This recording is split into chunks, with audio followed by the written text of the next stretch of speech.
Carolyn Leavitt and Tulsi Gabbard just held the most disgraceful press conference I have seen throughout this entire Trump administration. It was nonstop lies, gaslighting, and hypocrisy, attempting to cover up Donald Trump's Jeffrey Epstein scandal by spinning some ridiculous narrative about President Obama that they got caught in when Caitlin Collins confronted this cover-up and not only made Tulsi Gabbard crumble, but a screaming Leavitt lose it. We are going to get into it all, but before we do, if I could quickly ask you to leave a like on this video, and if you haven't already and you enjoy our channel, to hit that subscribe button because it goes a long way in supporting our work. Now, before we get into the question Caitlin Collins asked that made both of these stooges melt down, I want to start with Tulsi Gabbard getting called out for the most blatant hypocrisy we've seen from this administration. You've long been an opponent of weaponization in government. How do you respond to criticism that referring Obama administration officials and even potentially the former president is just more weaponization and this is a potential race to the bottom? I think that's a very disrespectful attack on the American people who deserve the truth.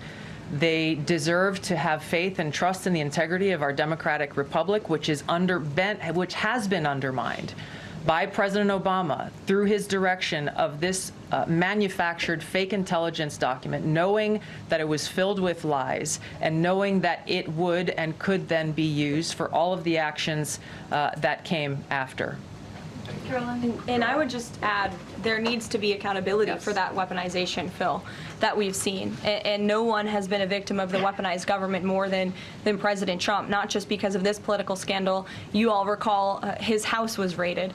So I think, it's very disingenuous for people to say, how dare they speak of former President Obama about this based on evidence and based on intelligence when the former president of the United States, Donald Trump's home was raided, when he was forced to sit in a Manhattan courtroom and many other courtrooms across the country for crimes he never committed, when he was impeached and indicted, and the entire country witnessed that. That's the weaponization of justice. Now the president is back because the American people see the truth. Nearly 80 million Americans reelected him back to this office, and he believes that we need to have justice and accountability. And I think the nearly 80 million Americans who reelected him agree with that. Caitlin. Donald Trump didn't just run his presidential campaign whining about the fake weaponization of government from Joe Biden and Merrick Garland, who didn't even do half of what he should have in prosecuting Donald Trump and making sure he was held accountable, the reason why he's president today. He ran his presidential campaign exclusively about his own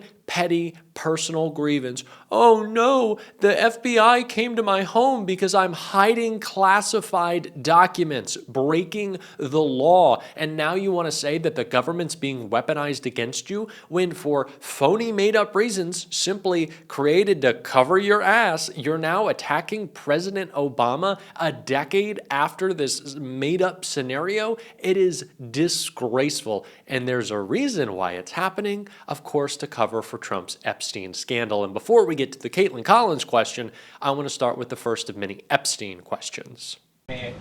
On Jeffrey Epstein, can you rule out that he was connected in some way to any kind of intelligence, either foreign or domestic? I haven't seen any evidence or information that reflects that.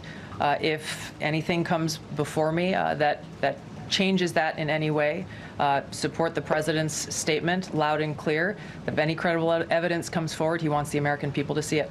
Great. Really, Tulsi? After the past 2 weeks, you can't think of, you haven't seen, you don't know it about any of Donald Trump's connections to Jeffrey Epstein? We just did a video in which Donald Trump dubbed him the Mysterious Jeff.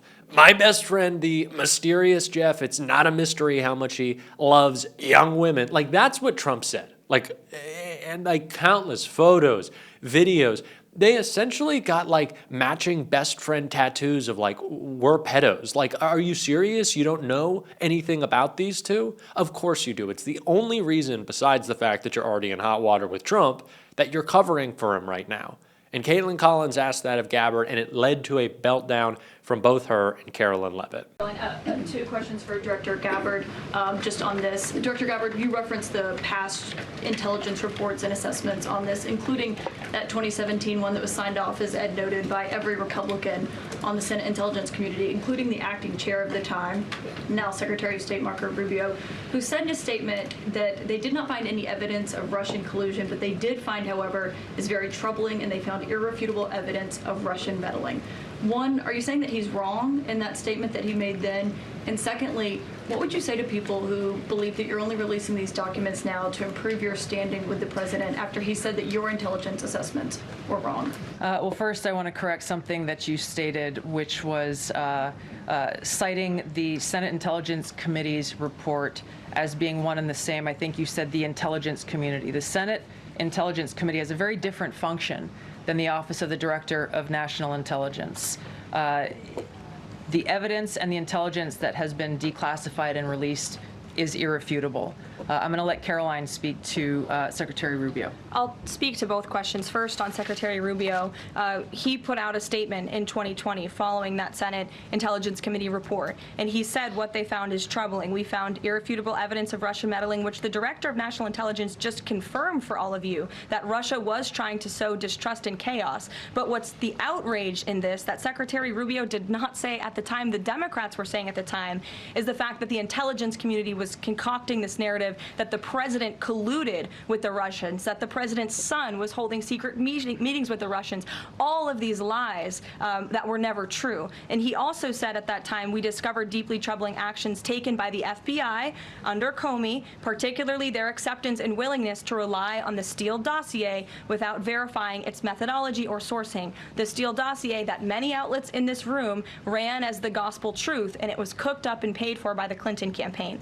As for your second question, Caitlin, I think who is saying that she would release this to try to boost her standing with the president? Who has said that? Well, the president has publicly undermined her when it came to Iran. He said she was wrong. He told me that she didn't know what she was talking about. That was on Air Force One on camera. The only people who are suggesting that the Director of National Intelligence would release evidence to try to boost her standing with the president are the people in this room who constantly try to sow distrust and chaos amongst the president's cabinet, and it is not working. I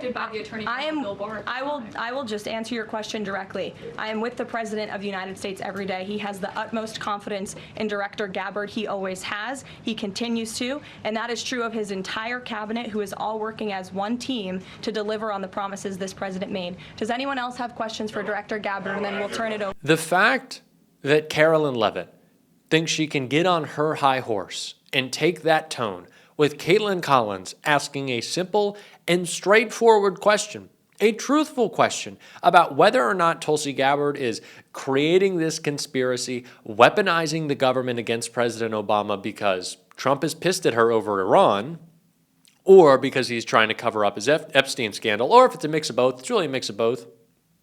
And her to say that, you're so disrespectful, how could you possibly say such a thing?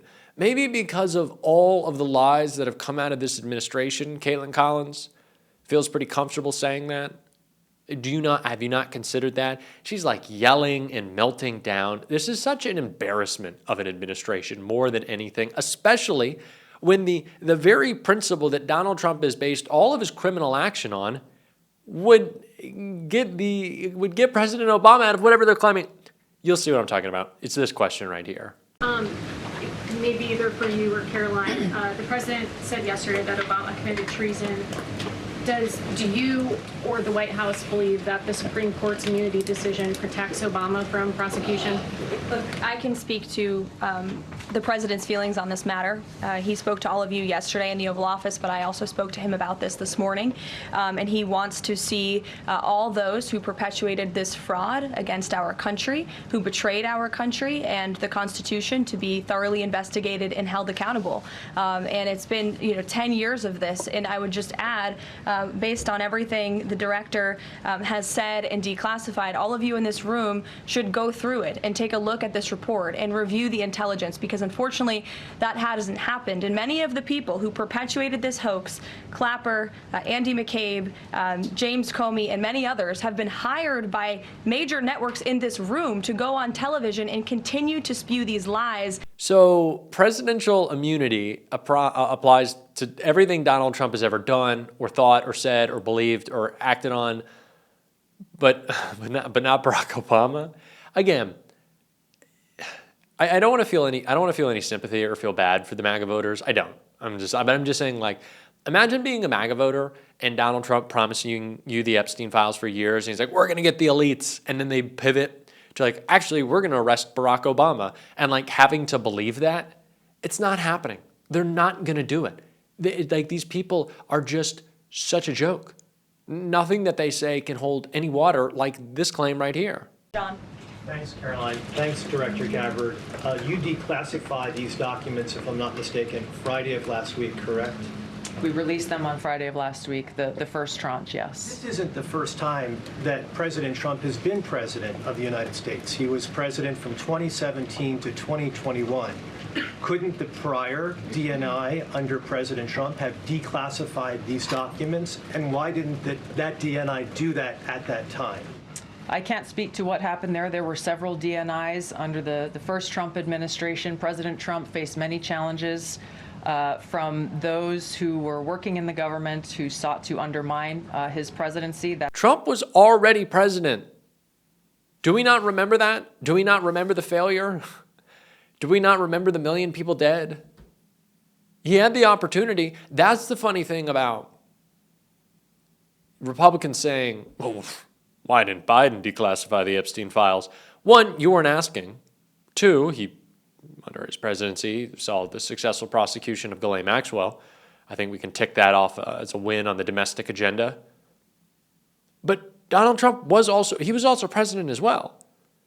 I would think that the Epstein file was compiled in 2019 and 2020 when Donald Trump was president.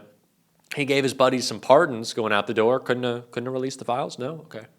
We're just going to talk more about Obama? Yep, okay. And they're gonna fall apart when they're asked. How do you respond to critics like former President Obama and also others on the Hill who say that the administration is conflating apples and oranges here, conflating allegations of actual hacking of voter machines and allegations of interference generally? I think it's a disservice to the American people that former President Obama's office and others who are criticizing the transparency that is being delivered by releasing these documents. They are doing a disservice to the American people and trying to deflect away from their culpability in what is a historic scandal and negative action towards the American people and our democratic republic. The answer to that statement can very clearly be found throughout all of the documents that we have released. Again, showing that Russia has took action to try to sow discord in the election, but showed no preference for or against any singular candidate. Lies, more lies, more lies, and more lies. Again, it's embarrassing. You got to be embarrassed if you're a MAGA supporter at this point. You're just getting taken for a ride. But it's what they deserve. We're going to continue to call it out. If you want to support that, as always, you can hit that subscribe button, leave a like on this video, and if you stuck around to the end, drop a blue heart in the comments. And until next time, I'll see you soon.